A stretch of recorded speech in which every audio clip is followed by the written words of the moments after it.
Un accident de la circulation routière survenu dans la journée du lundi 28 janvier 2019 sur l'axe Adjamé-Abobo, non loin du quartier Makassi.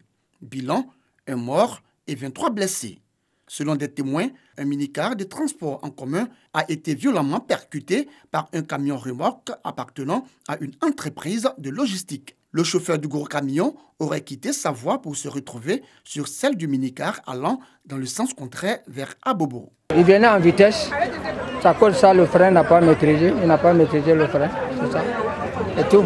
Ce que moi je peux dire à le chauffeur de gros camion là, il n'a qu'à aller doucement. C'est pas tous les coins on peut filer, il y a des coins on peut filer, mais il y a des coins il faut ralentir. Si c'est autoroute, il y a pas besoin. Au niveau des villes comme ça là, il n'a qu'à aller doucement. Sur l'action qui est passée là, quand moi je suis venu, il dit mais il était en vitesse. Assez de vitesse, quand c'est comme ça, c'est pas bon. Parce que lui là en haut, nous en bas, quand c'est comme ça là, c'est pas bon. Ce genre d'accident est très récurrent à cet endroit, selon les riverains. Arrivés 30 minutes sur les lieux après l'accident, les agents du groupement des sapeurs-pompiers militaires de la première compagnie de l'Indigné et les policiers du 11e arrondissement ont apporté secours et assistance aux victimes.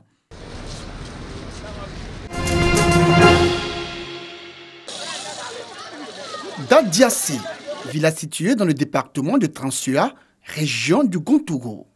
Nous sommes à la veille du Morofié Kessier, fête des Ignames ou encore célébration de la nouvelle année en pays bron. Pour l'occasion, ils sont venus de tous les villages voisins pour prendre part à la procession du don de bois au chef comme le veut la tradition à la veille de chaque nouvel an.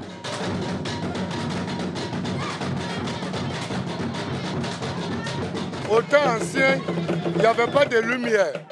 Donc ils savaient que le fagot, on donne au chef, ils allument et puis ils fêtent. Le fagot, c'est un signe de lumière. Il ne faut pas se passer de la culture, c'est ce qui caractérise l'homme. Je demande à toute génération d'être avec les anciens pour mieux apprendre et puis pour mieux présager l'avenir. Vendredi Saint, jour de la célébration, le chef du village qui accueille les festivités est porté en triomphe dans le village.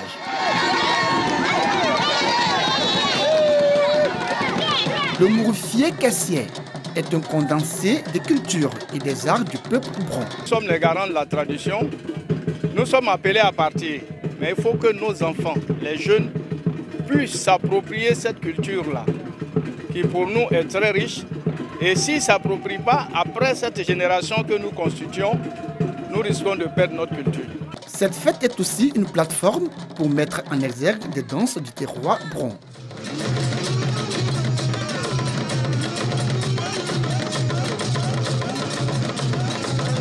Un riche patrimoine culturel qui a séduit les visiteurs qui ont effectué nombreux de déplacements.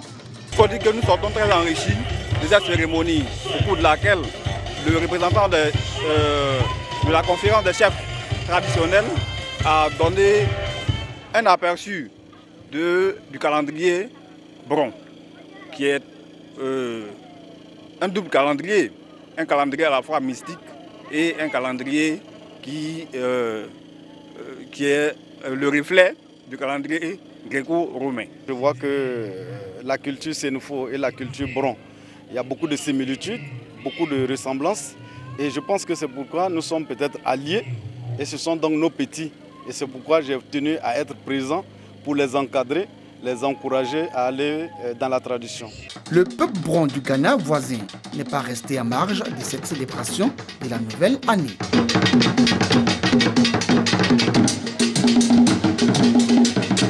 Ce rendez-vous annuel, qui était sa deuxième édition, a réuni toutes les forces vives du département de Transua.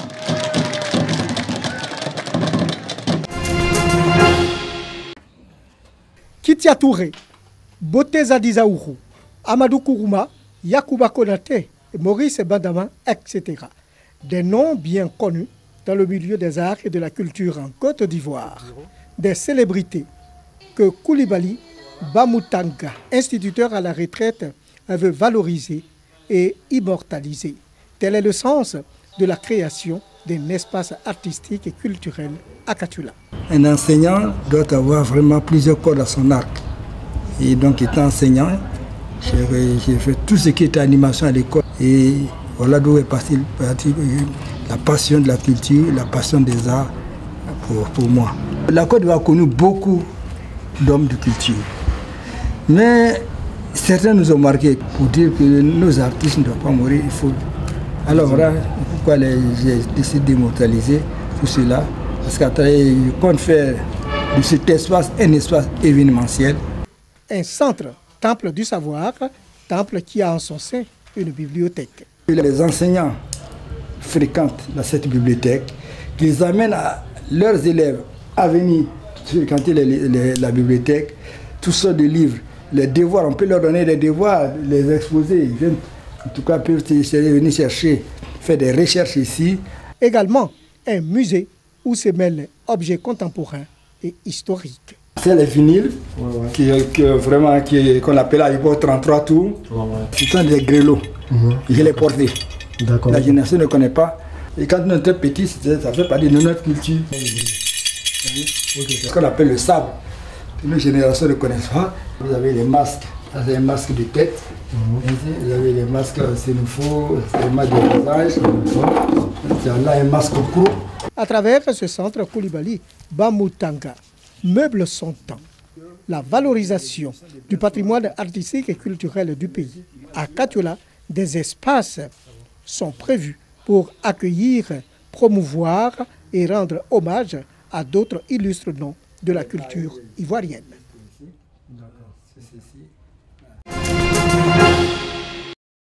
Ces élèves des écoles confessionnelles islamiques du primaire et du secondaire innés de Biabou dans la commune d'Abobo et de Yamoussoukro, récompensés pour les excellents résultats obtenus en classe au cours du premier trimestre de l'année scolaire 2018-2019.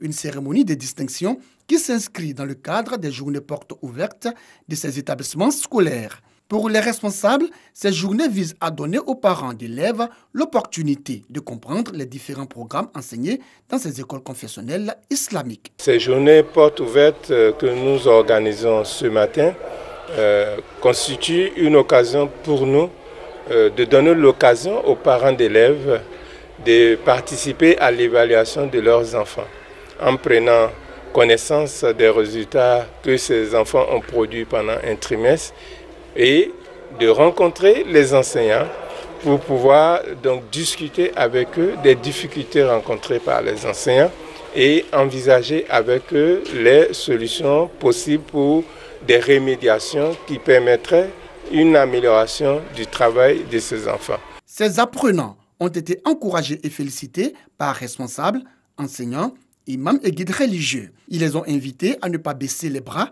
et exhorter les autres élèves à se mettre résolument au travail avant de demander la contribution des parents d'élèves dans l'encadrement des élèves en vue d'améliorer davantage leurs résultats scolaires. C'est une occasion pour nous de présenter le travail qui se fait ici aux parents d'élèves afin qu'ils sachent le travail que leurs enfants font, quel suivi doit être fait. Alors, qu'est-ce que nous pouvons faire ensemble afin d'améliorer les résultats de ces derniers? Les élèves, durant ce premier trimestre, ont quand même bien réagi, ce qui explique aujourd'hui pourquoi certains élèves ont reçu les tableaux d'honneur. Je pense que vraiment c'est des choses à encourager encore et puis aussi demander aux parents de toujours soutenir les enfants et les enseignants à toujours avoir ces bons résultats. Les journées portes ouvertes des établissements scolaires confessionnels islamiques innés sont à leur première édition. Ces écoles de Biabou et de Yamoussoukro, composées de la maternelle, du primaire et du secondaire, en plus des élèves musulmans, accueillent les enfants des autres confessions religieuses. L'enfant en fait droit à une éducation des parents. Au Zimbabwe, le goudron pour tromper l'ennui. Tous les matins, une route abandonnée se transforme en gymnase en plein air. La plupart de ces gars, surtout les jeunes, la plupart d'entre eux abusent des drogues. Donc s'ils viennent ici le matin, ils éviteront beaucoup de choses. Prendre de la drogue le matin, ici au moins ils sont occupés. L'impact est grand sur la communauté, car on découvre d'abord qu'il y a une occupation du temps, qu'ils ont quelque chose à faire, en plus d'être à la maison. Il n'y a pas de travail, il n'y a rien dans ce pays. Donc la plupart des gars trouvent du plaisir et ça les éloigne de la drogue. Je viens avec mes sœurs le plus tôt possible, vers 5 heures. Nous venons tous les jours, Même ce dimanche, nous venons avant d'aller à l'église.